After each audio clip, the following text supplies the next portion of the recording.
Pessoal da Estação Tricolor, estamos aqui com o Marcel Júnior, comentarista da Rádio Jornal. Marcel, como é que foi a preparação do Náutico? O que é que o Náutico está esperando desse confronto com o São Paulo aqui em Recife? Primeiramente, um abraço ao pessoal do site aí, Estação Tricolor, é um prazer estar falando para vocês. O Náutico se preparou, com certeza, sabendo que vai encarar uma das melhores equipes do futebol brasileiro, né, e do futebol mundial até. Vai enfrentar um São Paulo, campeão do mundo, São Paulo de grandes jogadores, de muitos talentos, de um comandante como o Muricy Ramalho, que por aqui passou. O Náutico sabe quem é Muricy, porque foi comandante do próprio Náutico, aqui conquistou 2 títulos e depois saiu daqui, saiu galgando lugares aí internacional, São Paulo, até conquistar outros campeonatos, até campeonatos nacionais e tal.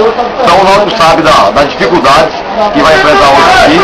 Agora eu, sinceramente, tenho a impressão de que teremos um jogo muito equilibrado, porque o fator campo vai pesar, o fator torcida pesará, não que vai levar o time do São Paulo, a gente sabe que o São Paulo não vai tremer nos aflitos, o time que não treme na Bomboneira, por exemplo, jogando contra equipes argentinas fortíssimas, a pressão é 1000 vezes maior do que aqui, embora tenha uma pressão também, mas claro que não vai tremer. Eu acho que o São Paulo é a equipe que joga, mas deixa jogar. E o Náutico é um time leve hoje, de bons jogadores, como Marcelo, Costa, jogadores habilidosos.